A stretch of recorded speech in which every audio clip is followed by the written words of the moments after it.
I need you to trust me. One last time.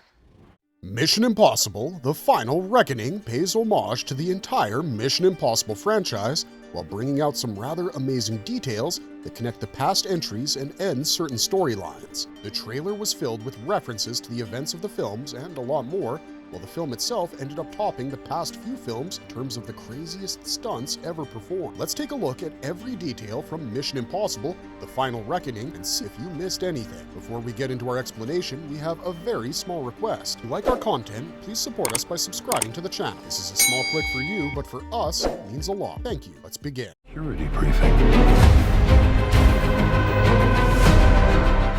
The well-deserved Ethan Hunt tribute. From the beginning, the film has been marketed as the final entry to the franchise, even though there has been no such indication from either Tom Cruise or Christopher McQuarrie. Both the individuals behind the project have shown their excitement about continuing the franchise with future entries, amongst other things. But based on the project's marketing, audience expected to witness a culmination of the franchise. Even though the ending didn't clearly state that, some moments reminded us of the franchise. Just like the previous entries, the film begins with that mission given to Ethan Hunt. This time, it's related to the events we were left with in Dead Reckoning. The mission ends up giving us a montage of some of Ethan's biggest hits as we go back in time and witness the journey of Ethan Hunt, realize how much he's put himself into the danger zone just to make the mission succeed. It's a reminder that is put into the message for his next mission so that the character can be informed that the agency is aware of his dedication, even though there have been times that he has been disavowed and left on his own. See if your favorite Mission Impossible moment made it to this supercut. Mr. Hunt, the stakes of this mission are higher than ever. The VHS tape. Final Reckoning brings several references to the first entry in the franchise, the very film that managed to bring a fresh and unique take on the espionage film genre. Some callbacks might seem obvious, while others look like minute details you have to look into.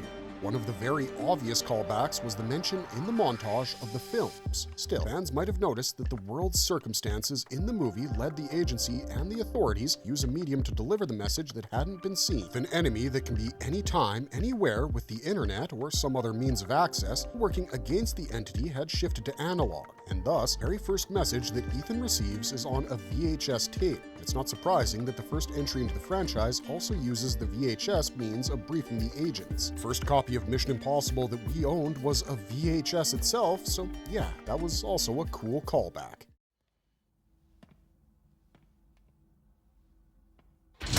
The man from Langley, William Donlow. Now, we come to cooler and completely unexpected references to Mission Impossible 1. This one just took things to a whole new level.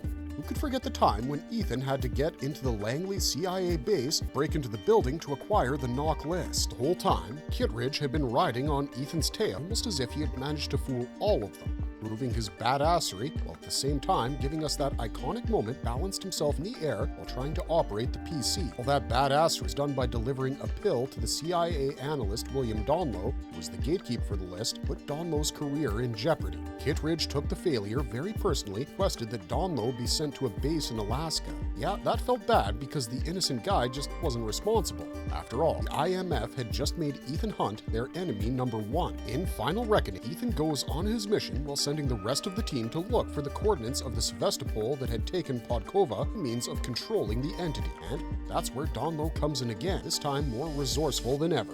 Donlow had been moved to St. Matthew Island in the Bering Sea, which had a Cold War-era sound surveillance system for detecting submarines. In 2012, Donlow detected where it had sunk after the explosion. Still, right then, Denlinger had arrived with his time to destroy any information that had been stored regarding the submarine. Donlow had memorized the coordinates, knew something bigger was at play, and exactly 14 years later, Benji and the rest of his team arrived at his home to retrieve the coordinates. They were a bit late because the Russians had already reached there and ended up taking the whole team, along with Donlow and his wife, hostage. Donlow was made to retrieve the coordinates, but he knew which side to take, confided in Benji regarding the coordinates. So yeah, the franchise managed to redeem one guy who was also underestimated by the CIA and the IMF. Donlow and his wife helped the team in their mission. In the end, while we did miss Luther, Donlow was the one who defused the nuclear device. Gotta agree, it took him about 30 years. He ended up meeting the person who had changed his life.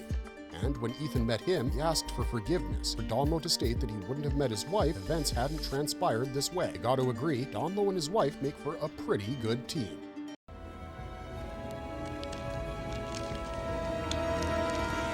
Jim Phelps Jr.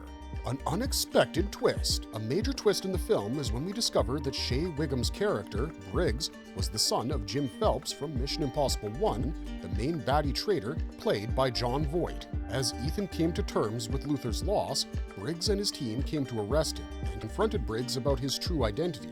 For a second, it made sense because Ethan was the one who managed to prove Jim Phelps was responsible for the death of his teammates, and maybe Briggs was here to seek revenge, waiting for the perfect moment.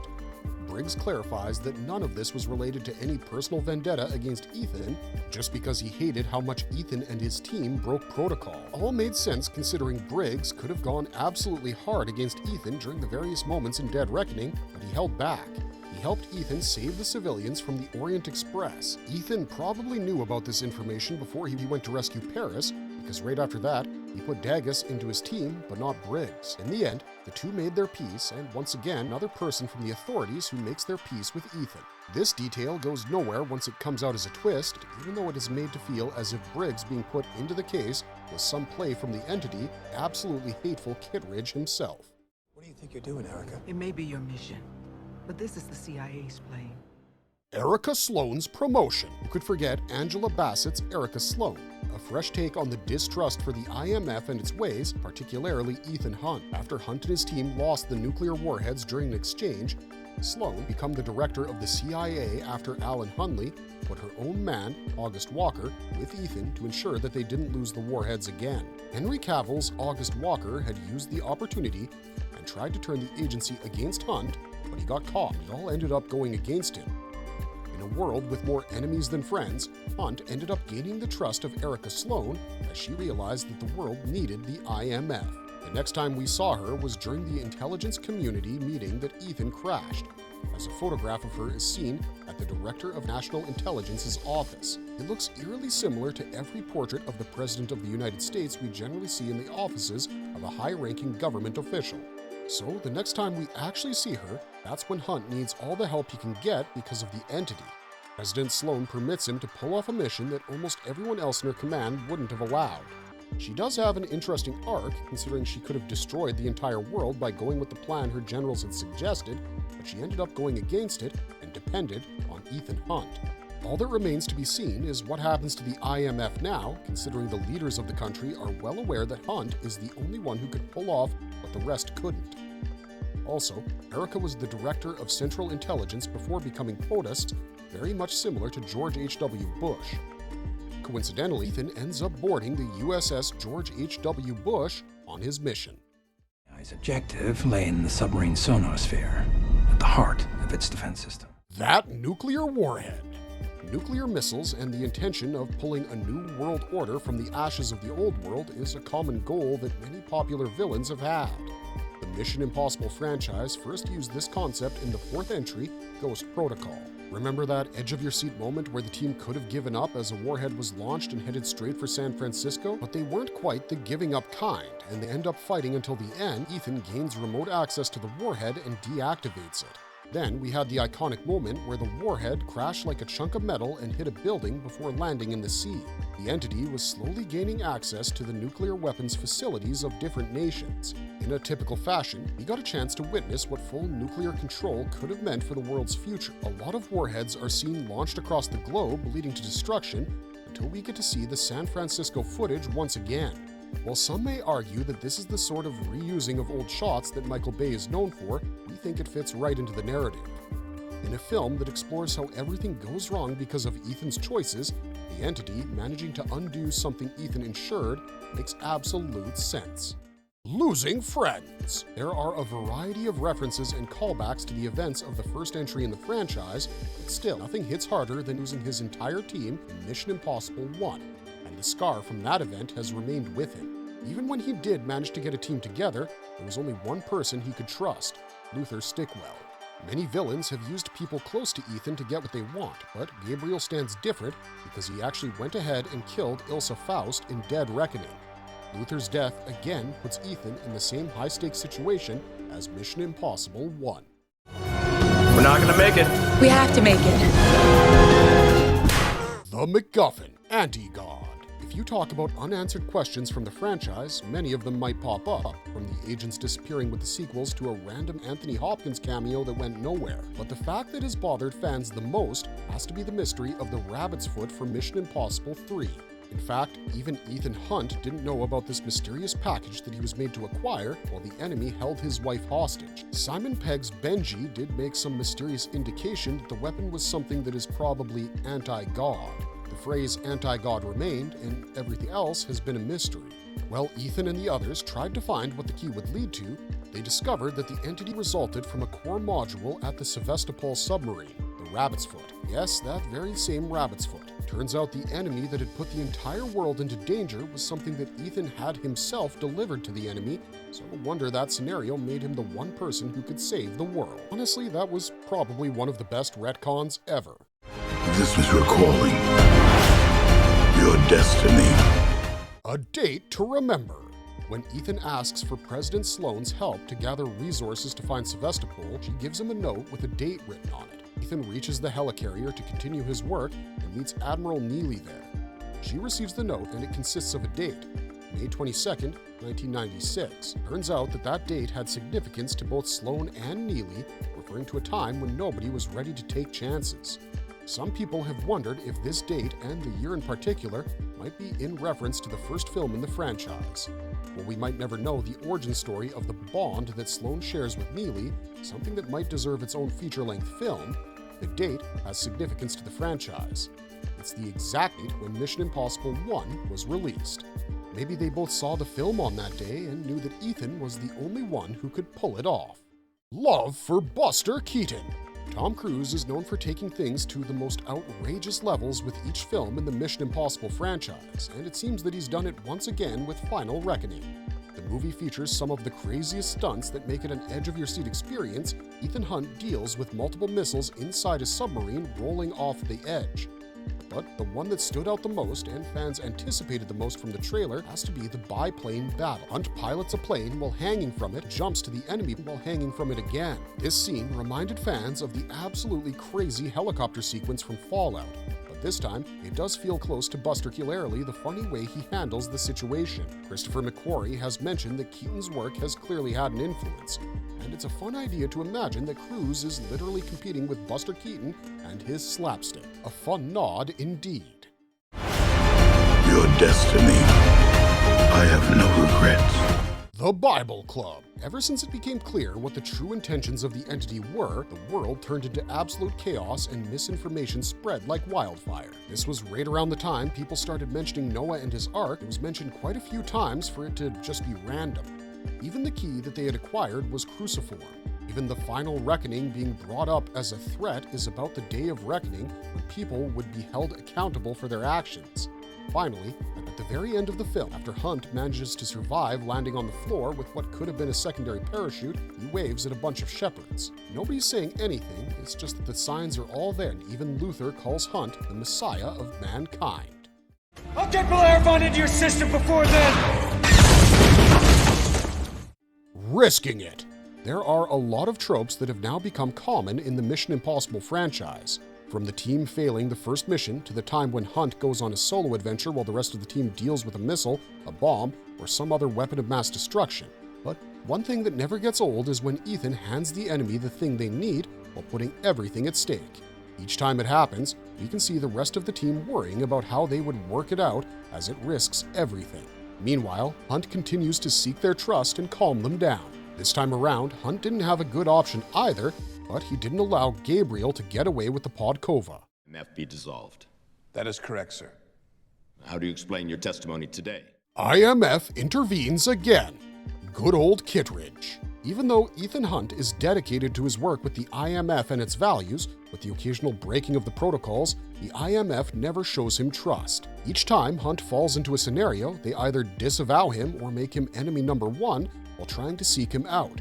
And the worst one at doing this is Hunt's old employer, Eugene Kittredge. The man somehow manages to get on the bad side of Ethan every time with his actions, and he doesn't stop until Hunt is provoked. This time around, Kittredge has become the deputy director of the CIA, and he still continues to be a pain in the ass for Hunt, and intervenes at the very moment when everything was going according to plan. If it weren't for Sloan's past with Hunt, Kittredge would have managed to prevent the head of state from letting him continue with his mission.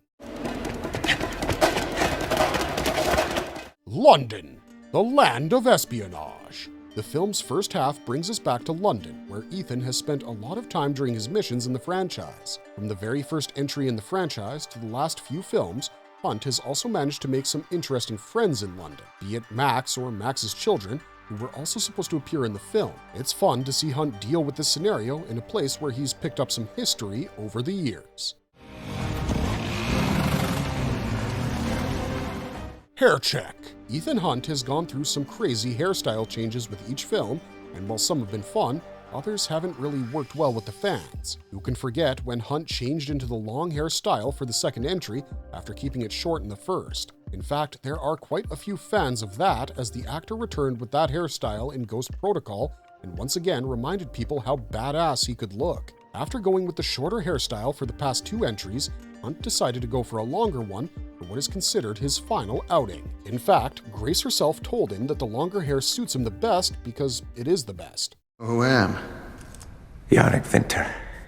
Remember the Bone Doctor. When Gabriel ends up capturing Ethan and Grace and puts them in his torture room, the very first thing that it reminds you of is the time when Solomon's men did the same. The scene actually reminds you of Ilsa Faust, who fought next to Ethan to get him out of the torture dungeon where they held him. But this time around, it felt almost as if Hunt knew what he had to do, and he managed to get out of his bindings and quite brutally beat up his captors while Grace stood there completely shocked.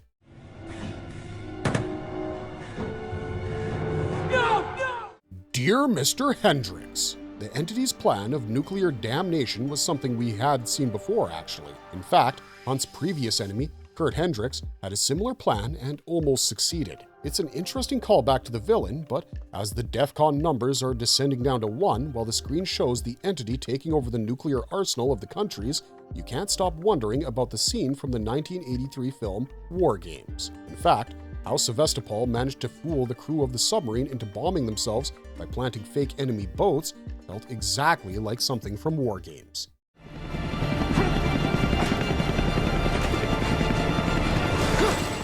Lessons from Fallout. Once the villains had their own nuclear warheads, they raised the stakes by planting these bombs wherever they felt like putting them up. The Apostles forced Ethan and his team to defuse bombs at the very last moment, and they did manage to pull this off. But Gabriel seems to have learned an essential lesson in this case, as he also started putting his bombs around the team. But this time around, even though the nuclear explosion could be prevented, the bomb couldn't be stopped, and hence, it put the agent who was defusing the bomb in danger.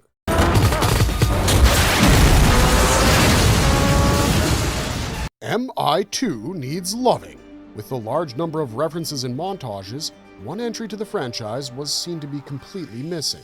This was none other than John Woo's entry, Mission Impossible 2. Even though the film didn't end up being one of the best in the franchise, it gave us some of the most iconic Mission Impossible moments of all time. In fact, the knife fight scene inside the USS Ohio between Hagar and Ethan almost felt like an homage to the fight sequence between Ethan and Ambrose on the beaches of Australia.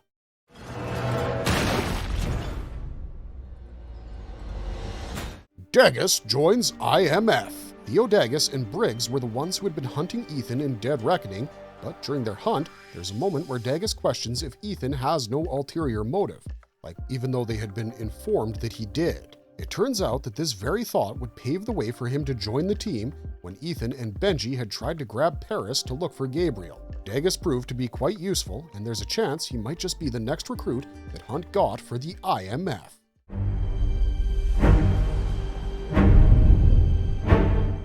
Marvelous verdict! Mission Impossible: The Final Reckoning is probably one of the best films in the franchise, and there are a lot of other amazing details that fill up this entry. Even though it remains up in the air if this was the last outing for Ethan Hunt or not, the film did manage to culminate a particular story by referencing various elements from the franchise. That's all we got for you this time, but if you liked our content, don't forget to leave a like and subscribe to us if you haven't already. Have a good one, stay safe out there, and thanks for watching.